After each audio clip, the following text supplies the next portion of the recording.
अभी जो आप प्रेमानंद महाराज जी का संदेश सुनने जा रहे हो लाइफ टाइम दर्शन चैनल पर, इस चैनल को सब्सक्राइब करके और बेल आइकन को ऑन कर दीजिएगा। चलिए संदेश शुरू करते हैं। क्या आपने कभी गौर किया है, जैसे ही आप नहाने जाते हैं अचानक पेशाब का दबाव बढ़ जाता है। कभी ऐसा लगता है कि अभी तक कुछ नहीं था, लेकिन जैसे ही पानी शरीर को छूता है पेशाब की इच्छा जाग जाती है। क्या ये बस एक संयोग है या इसके पीछे कोई खास वजह छुपी है? जिंदगी में कोई भी घटना बस यूं ही नहीं होती, हर छोटी छोटी चीज के पीछे कोई ना कोई वजह होती है। अब सवाल ये उठता है कि नहाते वक्त हमें पेशाब क्यों आती है? क्या ये हमारे शरीर की कोई कमजोरी है? क्या ये किसी बीमारी का संकेत है, या फिर ये दिमाग और शरीर के बीच गहरे रिश्ते की तरफ इशारा करता है? बस सोचो, अगर ये सिर्फ शरीर का एक सामान्य काम होता तो हर कोई इसे इतना गहराई से क्यों महसूस करता? नहाना सिर्फ साफ सफाई का मामला नहीं है। नहाना एक ऐसा प्रक्रिया है जिसमें शरीर, दिमाग और आपकी पूरी चेतना जुड़ी होती है। पानी, जिसे सबसे पवित्र तत्व माना जाता है, सिर्फ आपके शरीर को नहीं धोता, बल्कि आपके अंदर जमा थकान, तनाव और दबाव को भी धो देता है। और जैसे जैसे शरीर हल्का हो जाता है, उसका दबाव पेशाब के रूप में बाहर निकलता है। लेकिन ये तो बस सतह की बात है। असली कहानी इससे कहीं गहरी है, क्योंकि शरीर का हर अनुभव मन का भी अनुभव होता है और मन का हर अनुभव शरीर में उतरता है।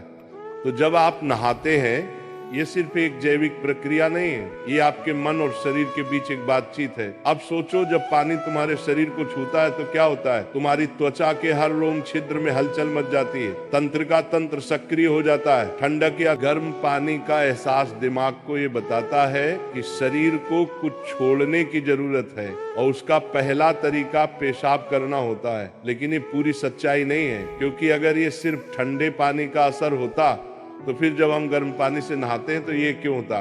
अगर ये सिर्फ मूत्राशय की वजह से होता तो नहाने से पहले ये क्यों नहीं होता, और पानी गिरते ही अचानक क्यों होता है? यही वो राज्य है जो लोगों को हैरान कर देता है। जैसे ही आप नहाना शुरू करते हैं, शरीर आराम की स्थिति में चला जाता है, और जैसे ही शरीर आराम करता है, सबसे पहले वो दबाव को रिलीज कर देता है। ये दबाव कभी पेशाब के रूप में दिखता है, कभी गहरी सांसों में, और कभी थकान के एहसास में।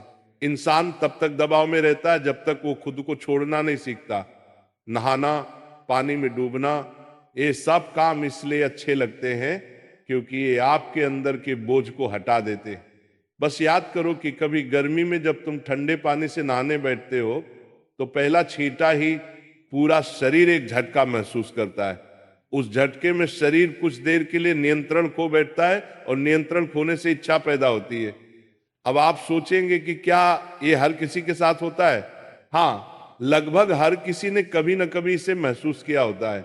लेकिन फर्क ये है कि कुछ लोग इसे सामान्य समझकर भूल जाते हैं, और कुछ इसके पीछे छुपे राज की तलाश शुरू कर देते हैं। और जो तलाश शुरू करता है वो जिंदगी के असली ज्ञान के करीब पहुंच जाता है। क्योंकि यहाँ एक नाजुक बात छुपी है। पानी और पेशाब दोनों एक ही तत्व से बने होते हैं। जब पानी बाहर से शरीर को छूता है तो शरीर के अंदर पानी का तत्व भी प्रतिक्रिया करता है। यही प्रकृति का संतुलन है, ये एक अनुनाद है। शरीर और प्रकृति के बीच रिश्ता आईने जैसा होता है। जो कुछ बाहर होता है वो अंदर भी परिलक्षित होता है। तो जब बाहर का पानी तुम्हारे शरीर से मिलता है तो अंदर का पानी यानी पेशाब भी बाहर आने को बेचैन हो जाता है।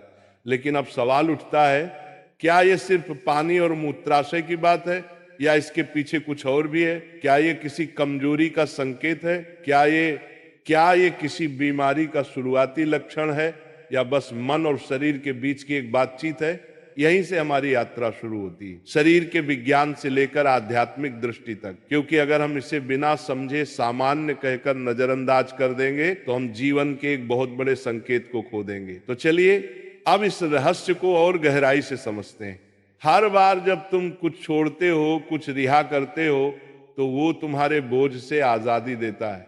लेकिन ध्यान रखना, ये सफर आसान नहीं होगा, क्योंकि जो दिखता है वो सच नहीं होता, और जो नहीं दिखता वो गहरा सच होता है। लेकिन सवाल यह है कि ऐसा क्यों होता है कि कुछ लोग इसे ज्यादा महसूस करते हैं और कुछ कम? यहाँ मनोविज्ञान की भूमिका आती है। मनोविज्ञान कहता है कि हमारा मन और शरीर गहराई से जुड़े होते हैं। जैसे ही मन आराम करता है, शरीर भी रिलीज होना चाहता है। इसे कैथारसिस कहते हैं। सोचो, जब तुम रोते हो तो कैसा महसूस करते हो? पहले तो भारीपन होता है, लेकिन रोने के बाद हल्कापन महसूस होता है। बिल्कुल ऐसा ही होता है, पेशाब आने में भी ऐसा होता है। ये एक तरह की साफ सफाई है, और नहाना भी ऐसी ही एक प्रक्रिया है जो आराम और तरोताजगी दोनों को जगाती है। इंसान लगातार दबावों के नीचे रहता है। तनाव, इच्छाएं, डर, गुस्सा, चाहत, ये सब अंदर जमा रहते हैं। जब आप नहाते हैं तो पानी सिर्फ शरीर को नहीं धोता, ये आपके दबावों को भी पिघलाता है। और जैसे ही दबाव कम होता है, शरीर से छोटे छोटे रिहाई के संकेत पहले निकलते हैं। मतलब पेशाब आने की इच्छा सिर्फ जैविक नहीं है, बल्कि मनोवैज्ञानिक भी है। ये इस बात की निशानी है कि जैसे ही आप आराम में, शरीर राहत चाहता है। पानी सिर्फ शरीर को साफ नहीं करता, ये आपके अवचेतन तक पहुंचता है, क्योंकि पानी का अस्तित्व बहुत गहरा है। आप मां के गर्भ में पानी से घिरे हुए पैदा हुए थे। आपके पहले अनुभव पानी से जुड़े होते हैं।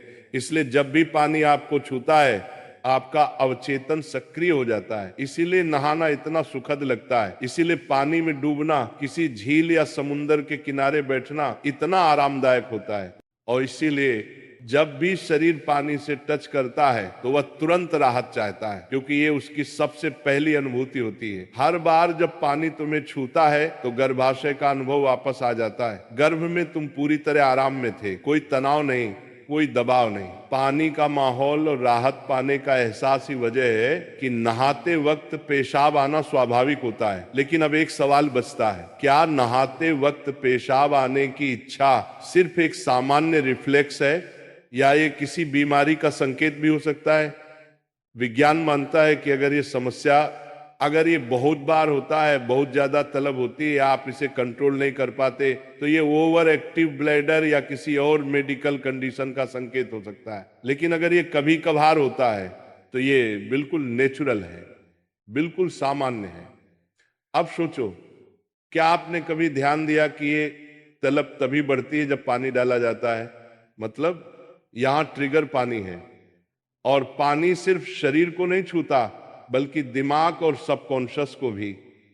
तो असली सवाल यह है कि क्या आप इसे बस एक प्रॉब्लम मानकर नजरअंदाज कर देंगे, या इसे एक संकेत के रूप में लेंगे कि दोनों शरीर और मन को आराम चाहिए, हल्कापन चाहिए, आजादी चाहिए।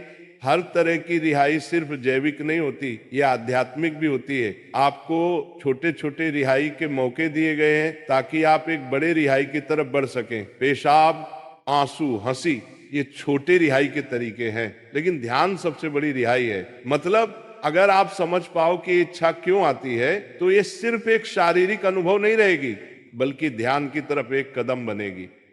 चलो अब नाम जप करते हैं राधा रानी का, तो मेरे साथ बोलेंगे, राधे राधे, जय राधा रानी की जय, राधा रानी की जय, राधा रानी की। जो प्रेमानंद महाराज जी का वीडियो देखा है, जो कि आपको इस चैनल पे जो लाइफ टाइम दर्शन चैनल पे मिला है आपको देखने के लिए, उस चैनल को सब्सक्राइब कर लीजिएगा।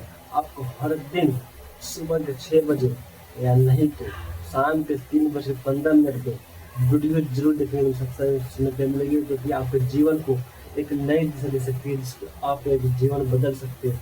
एक अपने जीवन, बेकार जीवन को आप प्रसन्नताशील जीवन बना सकते हो, जिस दुनिया आपको बहुत चाहिए। इसी से आगे वीडियो को एंड खत्म करते हैं, और अच्छा लगे तो वीडियो को लाइक कर देना, और हमारे चैनल को सब्सक्राइब जरूर करना। लाइक दर्शन चैनल को सब्सक्राइब करने के बिना मत जाना।